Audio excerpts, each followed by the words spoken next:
Right, everybody. I hope everybody's doing well. We're almost out of the winter and into the spring. It was great to see some of you at the Santa Rosa show. It was fun. So I'm going to talk about two items here. Let me see. No, that's last week's. Well, that's last month's.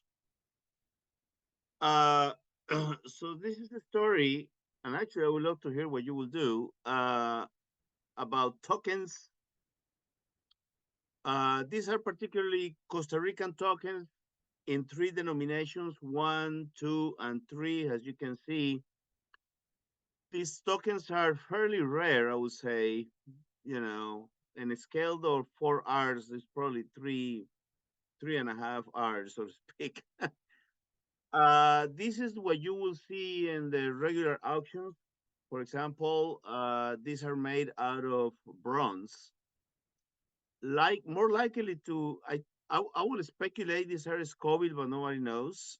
From Connecticut Waterbury. They could have been made in England too, but the denomination tells me it's in England, but the design is could very well be Scoville. They are very well made. You can see the Costa Rican shield of arms. Um, the one on three doesn't have the counter mark for GH. GH is Gerardo Hernandez, the son of Juan Hernandez, the original issuer. So you can see Juan Hernandez. Let me see if I can get my pencil going here, and maybe I can. So you can see the name of the person here, Juan Hernandez, and the GH countermarks are his sons. When Juan Hernandez died, he died super rich, by the way, in England of all places. His son took over. So well, so far the story is okay. Nice tokens. This is the full set. What you see here, I apologize for the bad quality of these photos. This is where the fun starts. But I took this one this afternoon. Obviously, I didn't do a good job. But what you see here are specimens. They're not bronze. They're copper. And I got these ones at a auction some time ago. The good thing about these tokens is that they come with the envelopes of the Dana Roberts collection. So these are handwriting by Dana Roberts, who was a well-known Latin American token collector. And Dana Roberts, and if you see them in person, you will see that the ones that I just had there, the denomination two and three, are deep red, beautiful deep red. They're made out of copper, so they're certainly specimens, cell samples, for example, or something like this. So these are very rare. When I bought these two, the one denomination, meaning the one above, which is there is nothing in the top. The reason is that I did not, I have never seen it, and it was not part of this sale that I bought these specimens. The specimens, of course, being these ones here.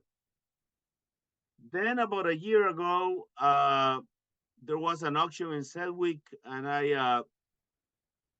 lo and behold, the three specimens were on sale, separate, no, as I said. So you say, okay, great, right? So now you have, this is the color of the tokens on the right are pretty much the same color of the tokens in the middle. It's just that the pictures in the middle do not do justice. These are beautiful, deep red copper tokens, except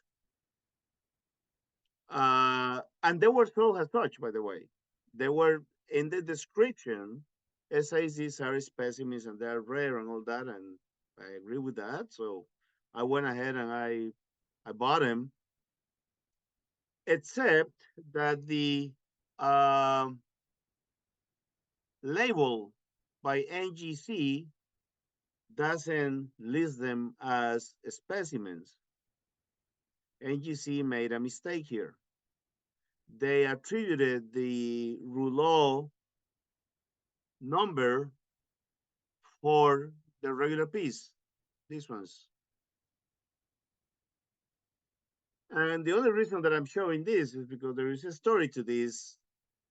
Uh, I I I am not against encasing anything or slabbing anything. You go ahead and buy the stuff that you want to buy. But the problem is that you are at the mercy of this certification or these companies, NGC, PGSS, which know a lot about U.S. numismatics, even Mexican numismatics or exonomia. But when it comes down to Latin America, they are very ignorant. And the ignorance is perpetuated by the fact that NGC, for example, will only slab tokens using the Rouleau catalog, which is the one of the most known references for Latin American tokens, except that the Rouleau catalog has, I can safely say, hundreds of errors in it. Because Rouleau was a good collector and he did a great job, but over the last, say, 30 years, there has been a lot of new publications, new studies, but NGC refuses to recognize those studies. Most of those studies are done by Latin American numismatists. So for some reason or another, NGC refuses to recognize anything by Rouleau, and they made the kind of mistake that you see here. So I thought that I would share because I think it is important to recognize that the research and done by Latin American numismatists is ignored by NGC and other companies just because for some reason they think that Rouleau is a good catalog, but I have a library full of excellent Latin American research on tokens and coins that is not accepted elsewhere. Uh, I also have another thing that I don't know what to do. Dana Roberts labeled these correctly as specimens. So you can see here, and he says copper, not brass. And so he properly labels these too. So I don't know what to do. I don't know if I should keep those Dana Roberts tokens, which are correct, properly labeled, or I should keep the other ones that are wrongly labeled, but they're really in kind of better shape. Anyways, so I know I'm venting because I'm really upset about the fact that sometimes the great work done by a lot of numismatists in Latin America is not recognized in other places. So there you have it. That's my first show. If you think I should keep, so it's not fair to say that I should keep both sets. I need to probably get rid of these ones to pay for this tree because they were expensive. Anyways, okay. So you can see this one is not even giving a Rouleau number. This one is, but again, is the wrong number because Rouleau doesn't list the specimens. He does mention, oh, there is a rumor about the specimens, but he never assigned them anything. Okay. The second show and tell that I have is more. If you remember, in 2020, I gave a presentation about Cuban Latisse countermarks, a Costa Rican countermark, and a J.T. Jones countermark. Um, and I will get to that in a second. So the whole point of that presentation was, well, how do coins from Cuba get to San Francisco? San Francisco, sorry, up there. And there were three routes. One of them was going around. Well, that route is shown right here. The other one was going through the Nicaragua or the Panamanian isthmus. And so I mentioned at the time that there was a very rare coin that I did not have. Uh, at that time, I shared with you these Costa Rican countermarks.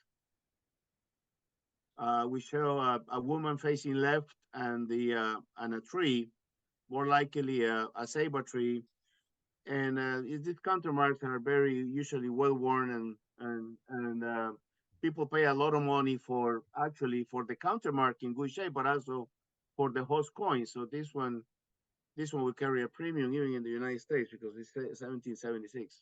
I'm not. That's just the way it is. So I show you these coins because they are related to the countermark, to the actual countermark of the lattice countermark made in Cuba to solve issues related to the fact that Cuba was the last colony in the Americas for Spain. And actually, even after independence for the rest of the continent, if you wanted to go to Europe, you actually had to go through Cuba. And so there was a lot of um, uh, silver flowing out of Cuba. And the Spanish king didn't want the Cuban mint, uh, the American made silver coins in Spain. So they designed this countermark to make sure that they didn't get there and to validate them to use for using Cuba. So this is the Jones piece that I shared, the JT Jones. Michael talked about this, and Bill also I think he gave a talk maybe I don't remember. But the good thing about this piece is that of course it has the JT Jones countermark here, and it has the Lattice countermark here. And so I will argue this is probably a unique piece. Anyways, and I mentioned that the piece that I did not have was the piece that combines these two. And I'm happy to say that I just got that one fairly recent. As you can see, this one has the Lattice countermark and it has the Costa Rica countermark as well. This is a somewhat rare piece, but I did not have it. It has become the coin of the coin of the hour, so to speak, because I don't know why people uh, are fighting on auctions for this coin so much. Um, this one is not that good quality. You can make out the date of the host coin, but that's about that because the Costa Rican countermark is very weak, as you can see, even compared to this one. For example, the tree here is far better, and the woman facing left as well. But I'm happy to say that I have that, and that kinds of closes the cycle for me in regards to that particular countermark because uh, pretty much those are the variants. I mean, there are many more. For example, on the one on on the right here that has the two countermarks on the Costa Rican piece with different post years. But I think I will stop collecting there unless the other ones come for free for me, which I don't think is going to happen because they're very expensive. So, anyways, so that's what I wanted to share. I was venting about Latin American tokens and Slaving, and then I wanted to share this piece that at in 2020 when I made the presentation to PCNS, this coin I did not have this one here, and now I do. All right, thank you for that. I'm done.